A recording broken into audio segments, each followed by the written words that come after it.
Cette émission vous est offerte par l'École supérieure des affaires, ESA, le label des diplômes de qualité.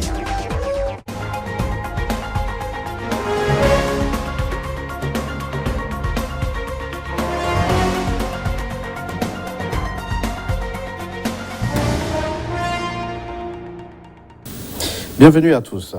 Avec l'essoufflement de l'État-providence et la crise du système éducatif en Afrique, les crédits publics ne suffisent plus pour assurer un enseignement adéquat à une pléthore de nouveaux étudiants affluant chaque année sur le marché universitaire public. Tous ces facteurs ont favorisé le succès de l'enseignement supérieur privé, dont le rôle est indéniable dans la formation des cadres pour une Afrique émergente. Enseignement supérieur en Afrique, contribution du secteur privé. Nous en parlons sur ce plateau avec un grand patron de l'enseignement supérieur en Afrique, Dr Charles Birega est notre invité. Vous êtes fondateur d'une université de renom au Togo et dans la sous-région ouest africaine, l'École supérieure des affaires ESA. Merci d'avoir répondu à notre invitation. C'est moi qui vous remercie pour cette opportunité que vous me donnez de parler de l'École supérieure des affaires dont je suis le fondateur. Docteur Charles Birega, quel regard portez-vous sur l'enseignement supérieur privé en Afrique? Je dirais que l'enseignement supérieur en général, le développement de l'enseignement supérieur, l'encadrement de la jeunesse estudiantine dans les années à venir dépendra de la place qu'on va accorder à l'enseignement supérieur privé. Parce qu'il est indéniable aujourd'hui que les universités publiques n'ont plus les places, n'ont plus les moyens financiers, n'ont plus les ressources humaines pour faire face à cette massification de la jeunesse. Aujourd'hui, beaucoup d'étudiants aspirent, beaucoup de jeunes aspirent à faire l'enseignement supérieur.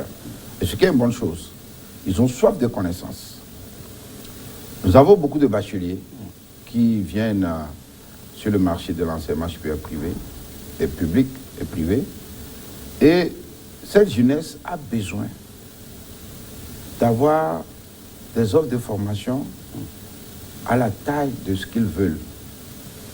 L'enseignement supérieur public a fait son travail. Et ça, je tiens à les féliciter. C'est eux qui ont formé les cadres qui sont aujourd'hui au poste. Beaucoup sont passés par les universités publiques. Et ça continue pas à jouer son rôle. Mais il s'est fait qu'aujourd'hui, pas cette année, plus de 40 000 bacheliers de Togo a eu. L'année prochaine, dans les 3 ans, on aura 120 000 bacheliers. D'ici 10 ans, 400 000 bacheliers. Il faut avouer que l'université publique ne peut pas, malgré sa bonne volonté, accueillir tout ce monde. Alors, qu'est-ce que ça veut dire l'université publique est à bout de souffle? Pas que c'est à bout de souffle. C'est que les données aujourd'hui dans l'enseignement supérieur font que, forcément, il faut que le privé accompagne l'enseignement supérieur public. Malgré les bonnes volontés, il ne peut pas. Il faut une certaine souplesse, il faut une certaine dynamique dans les ordres de formation que le privé peut apporter dans l'enseignement supérieur. Il y a des ressources supplémentaires que l'enseignement supérieur peut glaner en faveur de cette jeunesse étudiante parce que l'université publique ne dépend que de l'État. Or, la situation de nos États actuellement ne permet pas de financer tous les besoins de l'enseignement supérieur public. De là, le privé, les investisseurs privés, les opérateurs économiques, si on leur donne des conditions adéquates, peuvent amener des ressources supplémentaires pour aider la jeunesse à se former. Alors, on verra dans le courant de cette émission les conditions que vous souhaitez en tant qu'opérateur économique avoir. Mais avant, de nombreux établissements privés d'enseignement supérieur, un atout ou l'image d'un secteur mal maîtrisé? Je dirais que souvent, il y a cette image un peu négative qu'on donne de l'enseignement supérieur privé, en disant que ce sont des mercantiles, ces gens qui sont à la recherche de l'argent. Je vais me lever pour dire que c'est une des affirmations gratuites et erronées. Erronées. Parce que venir dans l'enseignement en général, c'est du fait du social. En tout cas, ceux qui se sont aventurés pour venir dans l'enseignement supérieur privé pour chercher l'argent, ils ont vite fait de déchanter. Parce que ce n'est pas un secteur où les gens ont les moyens de payer la scolarité. C'est un secteur social. Ceux qui croient qu'on gagne de l'argent, je n'ai pas encore connu un opérateur économique qui a une rentabilité en termes de milliards ou de centaines de millions dans l'enseignement. Il n'y en a pas. Alors, on sait les conditions combien difficiles pour les étudiants de s'inscrire dans les universités privées. Ce sont plusieurs centaines de milliers de francs. Oui, en fait, ce qui se passe, c'est quoi? Le mal, c'est qu'on juge souvent l'enseignement supérieur privé par rapport à une personne qui va peut-être ne pas remplir les règles. Et ça, les brebis galeuses, il y en a dans toutes les corporations. Et à partir de là, on généralise sur tout l'enseignement supérieur privé, ce qui n'est pas bon. L'enseignement public aussi, assez tard. Nous avons tous attendu ce qui s'est passé au CAMES tout à l'heure, la semaine passée, de ce qui s'est passé au niveau des professeurs. Donc, il y a des tas partout. Mais ça ne veut pas dire que l'enseignement public, tout le monde est comme ça. L'enseignement privé, pareil. Et il y en aura toujours. Mais de grâce, qu'on ne juge pas tout le monde par rapport à un établissement privé qui aura fait défaillance ou qui n'aura pas rempli son cahier de charge. Il y en aura toujours. Le monde n'est pas parfait. Nul n'est parfait dans ce monde. Mais l'enseignement privé joue un rôle important. Je vais vous donner la preuve. Allez faire une enquête dans les entreprises privées. C'est nos produits qui consomment.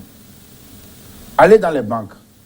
Une banque de la place, 60% des stagiaires dans une banque de la place viennent de l'ESA. Non pas parce que je suis parti, quelqu'un m'a demandé, tu es parti les voir, non. Parce que quand on leur fait les tests, c'est eux qui réussissent. La plupart des entreprises aujourd'hui au Togo, la plupart absorbent des étudiants qui sortent des établissements privés. Tout simplement parce que nous les mettons, nous les formons pour, sur ce qui doit... Parce que nous faisons l'enseignement professionnel. Nous avons réussi à attirer, je parle de l'ESA, en tout cas de ce que je sais, à attirer vers nous des professionnels de ce secteur qui viennent transmettre leur savoir. Et naturellement, quand ils seront sur le pot de travail, ils sont aptes pour remplir. C'est ça, en fait, la force de l'enseignement supérieur privé. C'est cette force de capter vers nous les professionnels du privé. Nous les payons bien.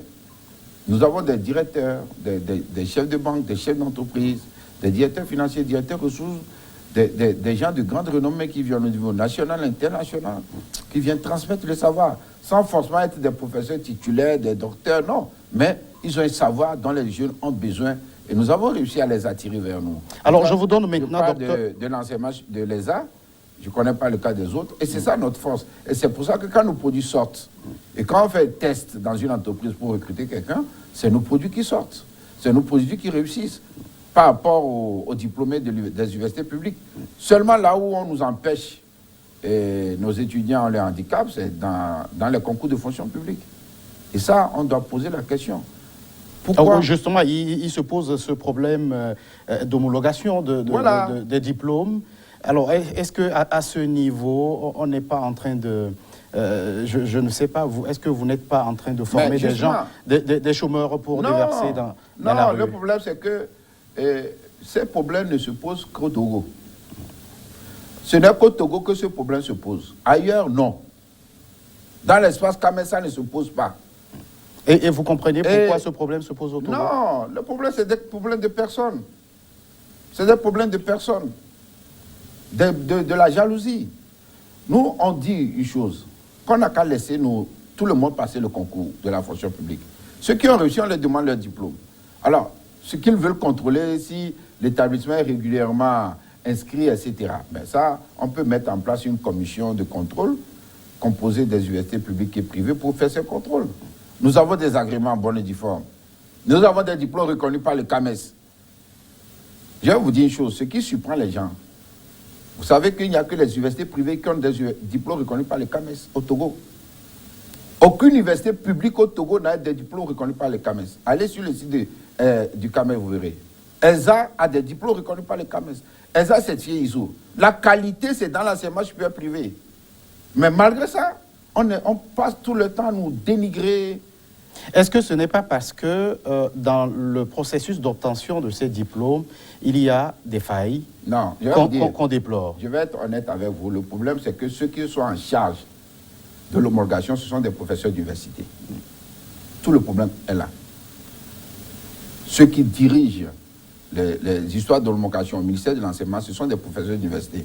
Et c'est normal que les règles qu'ils peuvent appliquer, c'est les règles de l'université publique. Ils ne connaissent pas ce que nous faisons. Il n'y a pas à ce jour un partenariat que vous entretenez avec les établissements publics d'enseignement? Il n'y en a pas. Et puis, deuxièmement, il n'y en a pas. Donc, c'est des professeurs d'université qui dirigent, qui ne connaissent pas ce qu'est l'enseignement professionnel. Je regrette de le dire, parce qu'ils n'ont jamais fait partie de ce monde. Ils ne savent pas ce que nous faisons. Et ils nous jugent dans le prisme des universités publiques. Et deuxièmement, il n'y a pas de règles établies. Il n'y a pas de règles établies. Vous vous rendez compte, c'est très grave. Aujourd'hui, on juge des diplômes, soi-disant l'homologation, sur des avis personnels des gens. C'est grave. Nous sommes dans un état de droit. Alors, quand vous dites... Ce qui doit faire force de loi, ce sont les lois, les décrets, les arrêtés. Alors, quand vous dites avis personnel, je pense que ce problème touche tous les étudiants qui sortent de toutes les écoles d'enseignement supérieur privées. Je vais vous étonner. Vous savez, ça touche tous les établissements d'enseignement supérieur privé au Togo. Nous avons même demandé au ministre de l'enseignement. On a rencontré la commission, qu'on nous dise au moins les règles du jeu. On n'en a pas, on ne connaît pas. Il n'y en a pas, au fait. Et je vais vous étonner, même les diplômes étrangers, les diplômes de l'enseignement supérieur privé du Sénégal, on a été même jusqu'à rejeter les diplômes du CESAG, qui appartient à la BCAO. Vous vous rendez compte? Mais c'est grave. C'est pour ça que nous avons saisi les autorités pour régler ce problème. Parce que nous ne sommes pas là pour nous amuser. Nous ne voulons pas tromper la jeunesse estudiantine. Nous voulons que les autorités se saisissent de cette question. Parce que c'est l'avenir des jeunes. Que les règles claires soient établies et tout le monde soit au courant. Pour qu'on informe nos étudiants. Et non de nous laisser à la merci des fonctionnaires, fut-il des professeurs titulaires. Alors, vous faites ce plaidoyer, qu'est-ce qu'on vous répond en face? On attend. On a saisi les autorités par voie hiérarchique, par voie de lettres. Et je vais vous dire que l'état d'esprit des chefs d'entreprise, des opérateurs économiques que nous sommes dans l'enseignement supérieur, c'est que nous avons répondu à l'appel du chef de l'État. Lors du conseil présidentiel que nous avons fait à la nouvelle présidence, son discours est toujours là. Il nous a invités expressément à investir dans l'enseignement supérieur privé. C'était en 2013. Et j'étais rapporteur de la commission numéro 8. Et nous avons répondu oui à cet appel. Car c'est un enjeu national. Ce n'est pas une question de parti politique, de tribalisme, non. Ce sont nos enfants qui sont en jeu.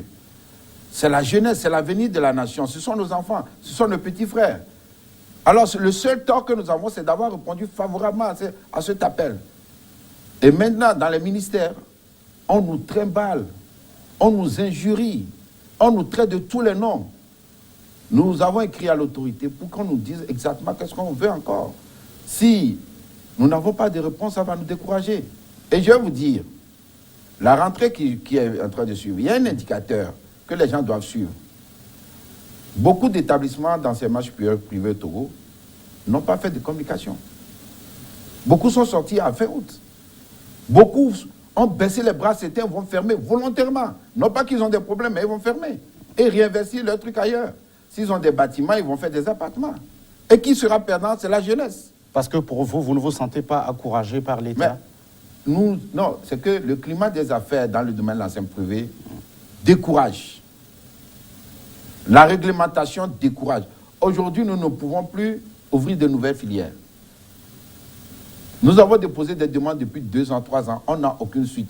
Mais les universités publiques n'ont pas besoin d'agrément. Et ils s'ouvrent. Or, notre force est d'innover. Nous avons des problèmes dans le ministère. Quand on nous demande des statistiques, on nous envoie des jeunes nous injurier, comme des enfants. Des enfants que nous pouvons mettre au monde, des fonctionnaires, on les envoie pour des problèmes de statistiques dans nos bureaux nous injurier. Les problèmes d'homologation. Nous ne sommes pas là pour tromper la jeunesse. Contrairement à ce qu'on pense, on cherche l'argent. Mais bon Dieu, quel argent? On n'a jamais enterré quelqu'un avec de l'argent.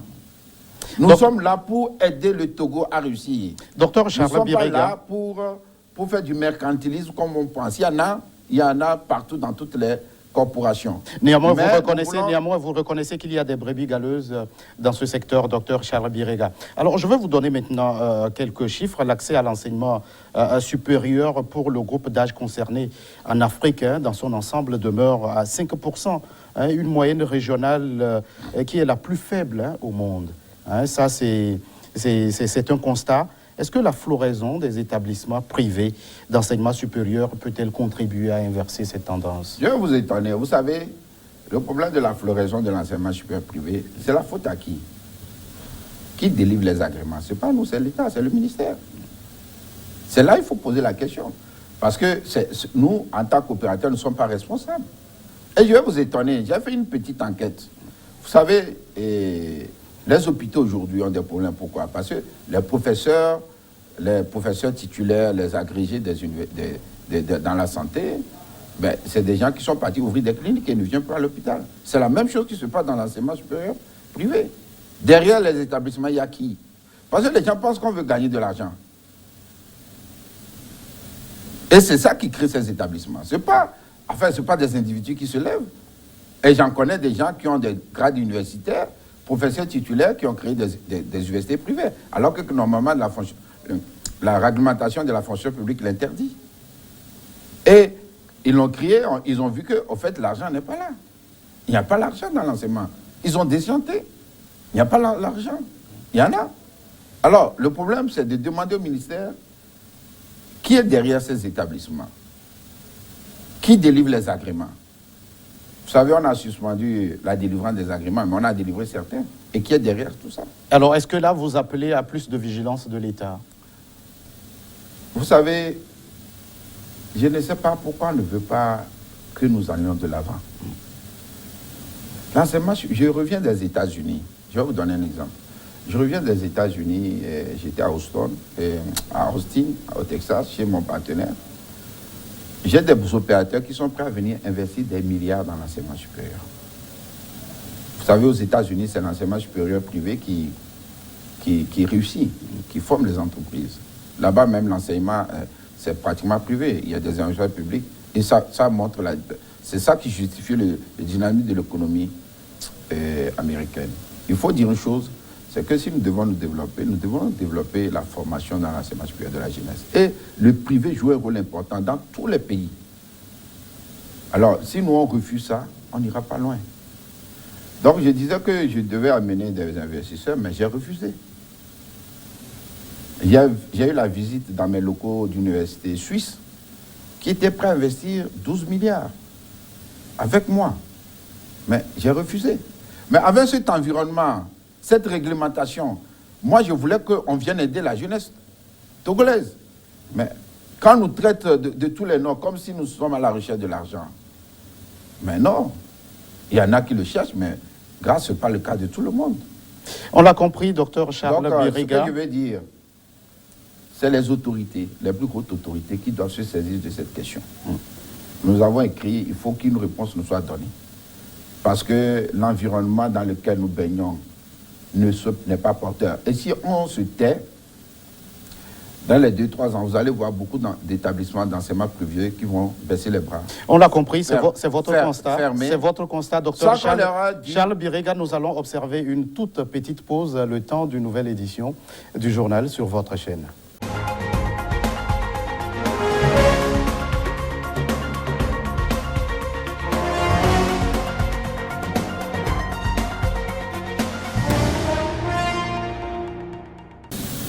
Enseignement supérieur en Afrique, quelle est la part de contribution du secteur privé?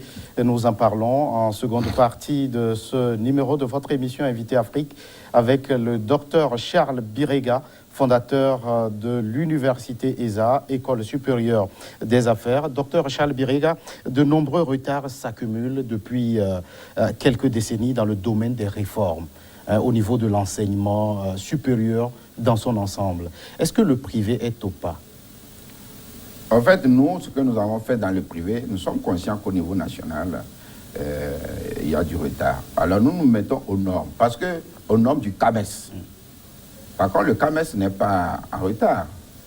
Et c'est ce que je disais, que nous sommes les seuls. ESA, en tout cas, a des diplômes reconnus au CAMES. Nous allons au CAMES. Le CAMES, le même CAMES qui délivre les grades universitaires aux enseignants. Et nous nous mettons aux normes académiques. En tout cas, c'est pour ça que nous nous étonnons qu'on nous dise que l'enseignement supérieur privé, nous sommes aux normes. Je dis et je vais même vous étonner. Vous savez que je suis certifié ISO, je suis le seul. Et je viens de gagner le prix Excellence Togolais. Ça veut dire quoi? Le prix Excellence Togolais dans la catégorie B, j'ai compétit dans ce secteur avec tous les autres secteurs. Mes concurrents, c'était ANAC. Mes concurrents, c'était Coris Bank. Et c'est une université privée qui a damé le pied en tout le monde pour représenter le Togo au prix CEDEAO. En termes de qualité, excusez-moi, ce n'est pas peu de choses. La qualité, c'est dans l'enseignement supérieur privé. Et je dis aux parents d'élèves de ne pas se décourager, d'avoir confiance.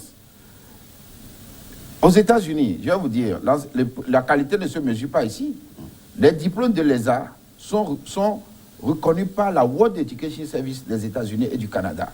Ça veut dire quoi? Que mes étudiants, quand ils vont aux États-Unis, on valide les crédits qu'ils ont eu à ESA. Ce n'est pas donné aux universités publiques. En tout cas, pas tous les diplômes. Alors, docteur...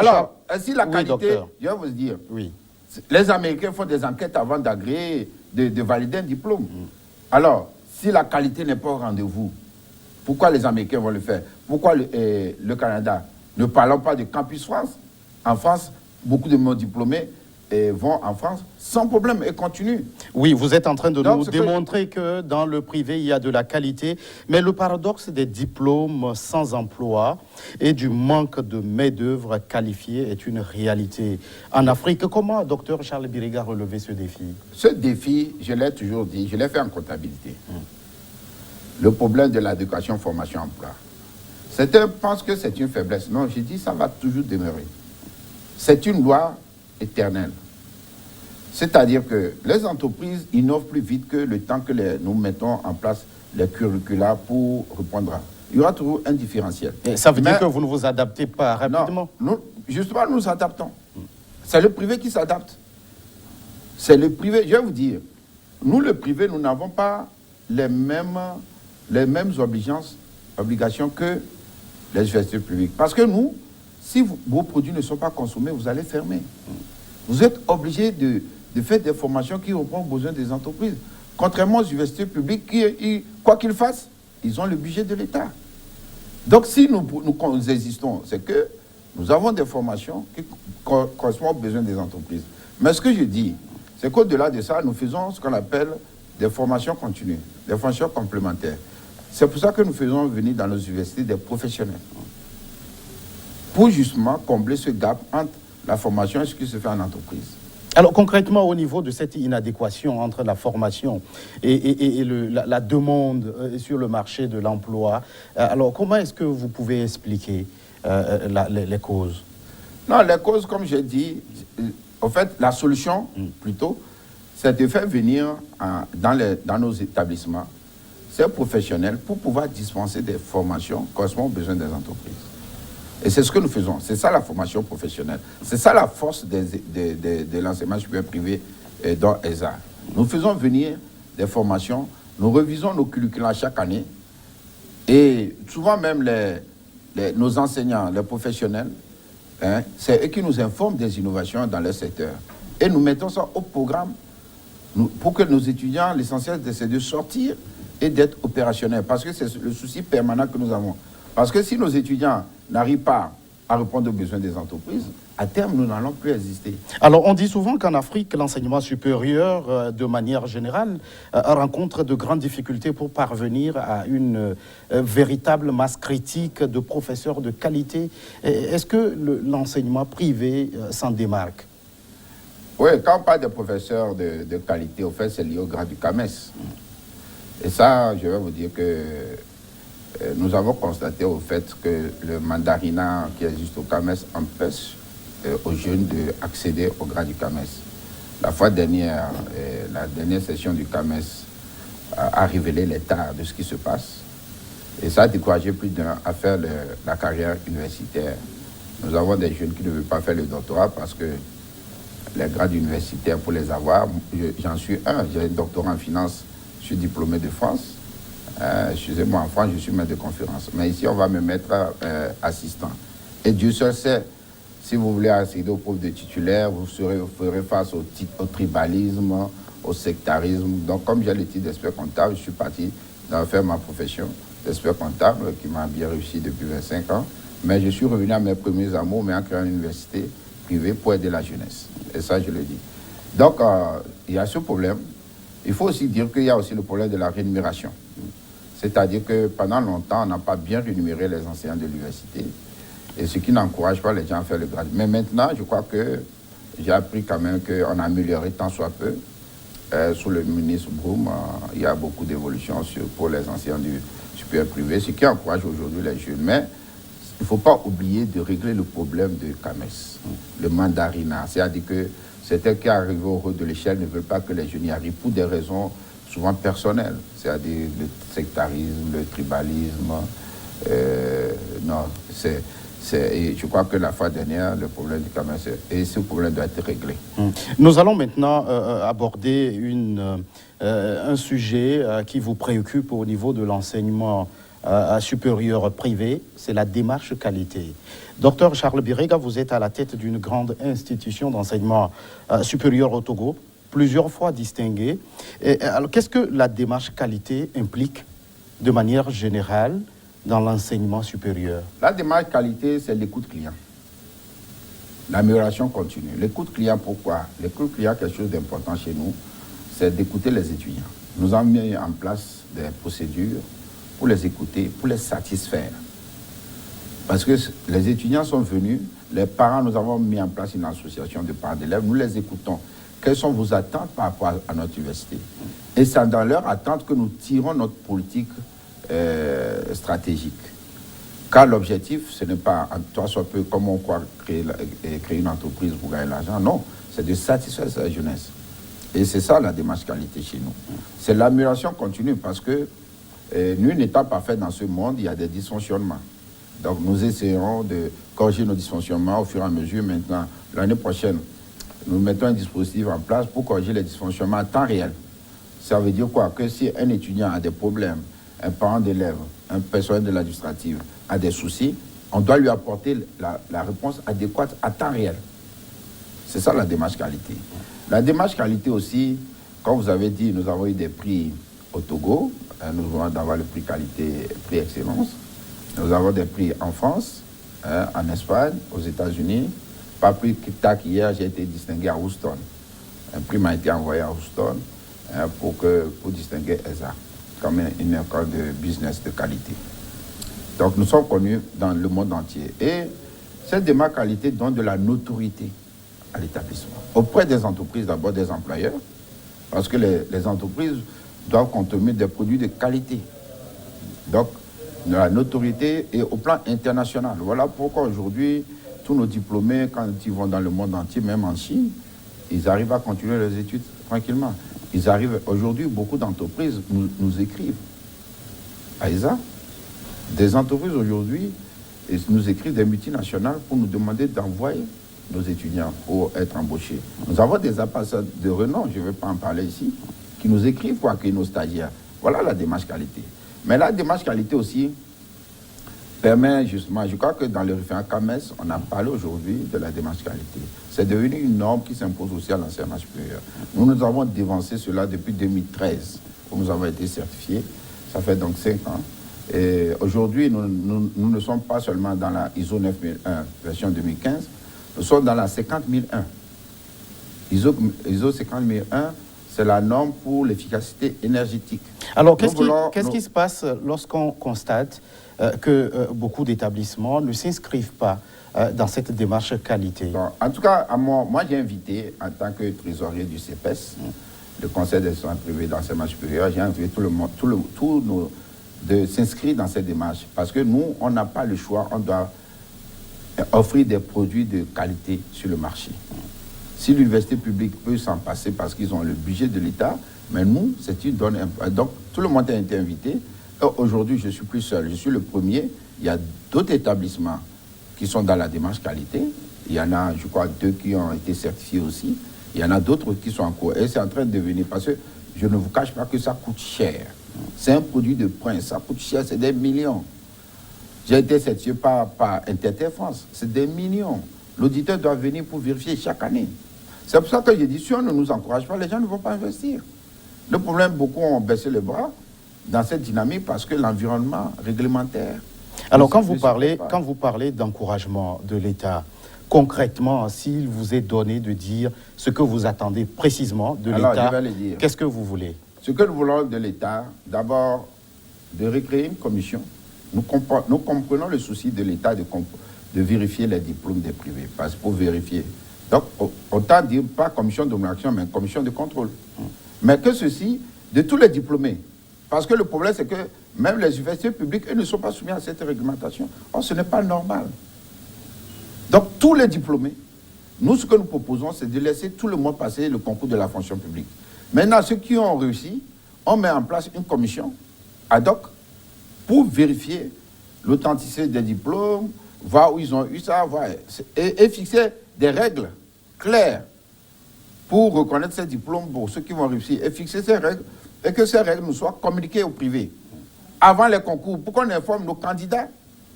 Parce qu'on est au courant de rien. Aujourd'hui, ils sont frappés par une réglementation que seuls ceux qui contrôlent connaissent. Deuxièmement, nous souhaitons que l'État, c'était la promesse du chef de l'État au Conseil présidentiel sur l'enseignement supérieur, c'est de nous faire des allègements fiscaux. Et à ce niveau, il semble que vous êtes dans un véritable bras de fer avec le fisc. Non, oui, avec le fisc, les impôts sont trop élevés. Nous sommes dans du social. Si on ne fait pas attention, les impôts vont tuer les établissements d'enseignement supérieur privé. On doit regarder ce qui peut être donné, n'a qu'à être donné. Même, et de l'autre côté, il y a l'histoire de la caisse sécurité sociale. Aujourd'hui, on a redressé des établissements des centaines de millions. Mais où ils vont trouver ça où? Mais est-ce qu'il est normal que vous employez des gens auxquels vous n'avez aucune assurance, pour lesquels vous ne payez aucune assurance sociale? C'est pas là la question. Alors, je vais expliquer le problème de la caisse. Je suis expert comptable, que les gens le sachent. Donc, je fais des réflexions sociales dans les sociétés. Ce qui ne se passe dans l'enseignement supérieur aujourd'hui, c'est que nous avons 2 catégories de personnes. Nous avons les permanents et les non permanents. Les permanents, c'est le personnel administratif, les secrétaires jusqu'aux gardiens, que vous devez déclarer. Ça, c'est normal. Le code de la sécurité, c'est des cotisations obligatoires. Maintenant, les non permanents, c'est-à-dire les vacataires. Alors, je vais rappeler aux uns aux autres que dans l'enseignement supérieur, pour embaucher un enseignant permanent, c'est le CAMES qui le dit, vous devez avoir le grade de docteur. Vous allez à l'université, vous n'aurez pas un enseignant permanent qui n'a pas le grade de docteur. C'est le minimum. Pour devenir assistant, maître assistant, agrégé, maître de conférence, professeur titulaire, ainsi de suite. Donc, même si on le voulait, on ne peut pas avoir des enseignants permanents. Sauf à violer les dispositions académiques du CAMES. Deuxièmement, le modèle économique de l'enseignement supérieur privé, c'est l'enseignement supérieur professionnel. C'est-à-dire que ne peut être enseignant chez nous que des professionnels, des gens qui travaillent ailleurs et qui viennent transmettre leur savoir. Voilà le modèle économique que nous avons. Et c'est des gens donc qui sont déclarés par ailleurs dans leur entreprise et qui viennent dispenser leur savoir. Et le Code du travail dit ceci. Quand vous travaillez quelque part, vous pouvez pas être salarié. Parce que si vous êtes salarié, je donne un exemple, vous êtes salarié dans une entreprise, vous êtes soumis au Code du travail. Vous avez l'obligation de donner les 8 heures de travail par jour à votre employeur. Donc vous ne pouvez pas être salarié ici et salarié ailleurs. C'est impossible. Vous ne pouvez pas faire 16 heures dans une journée. Donc ça veut dire que vous pouvez être salarié dans une entreprise. Et maintenant, vous pouvez être consultant, indépendant. Donc, dans votre temps libre, le soir, aller faire dispenser des cours. Hein, et donc, c'est ça les consultants. Donc, c'est c'est des professions, comme des professions libérales. Donc, ce n'est pas des gens qui peuvent salarier dans nos entreprises. Alors, on comprend que vous avez... Je vais finir la démonstration, c'est très important. Ils ne peuvent pas être salariés chez nous, donc ils doivent faire...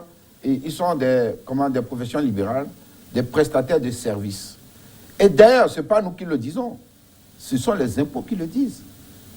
C'est eux qui nous obligent à payer ces vacataires, ces enseignants professionnels. Nous payons 10%. C'est eux qui nous l'ont dit. Et c'est ça que la loi dit de faire.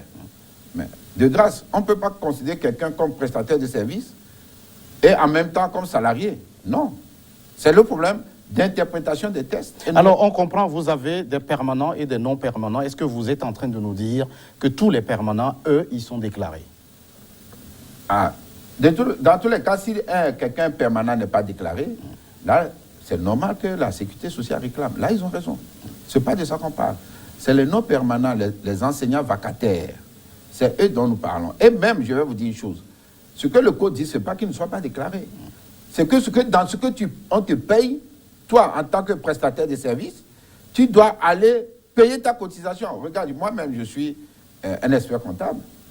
C'est moi qui paie mes propres cotisations. Parce que je suis prestataire de services dans les entreprises. Ce n'est pas quelqu'un qui me déclare. C'est la même chose pour les enseignants.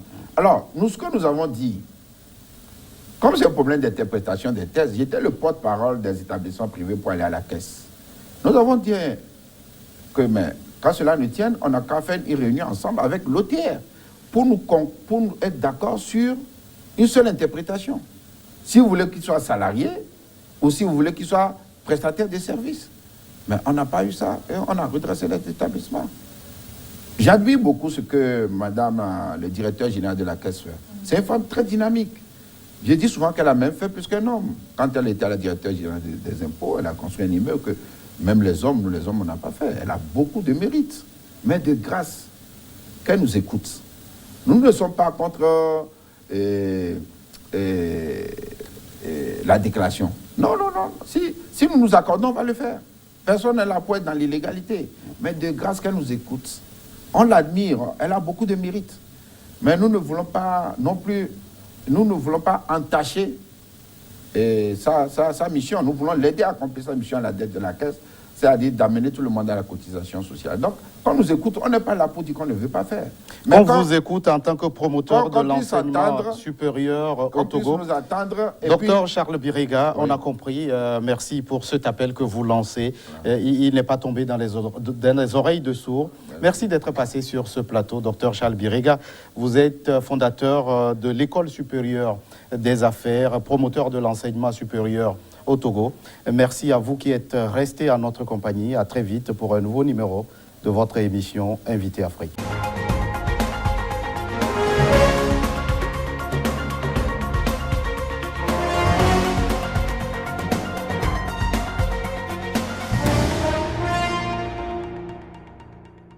L'émission que vous venez de suivre vous est offerte par l'École supérieure des affaires, ESA, le label des diplômes de qualité.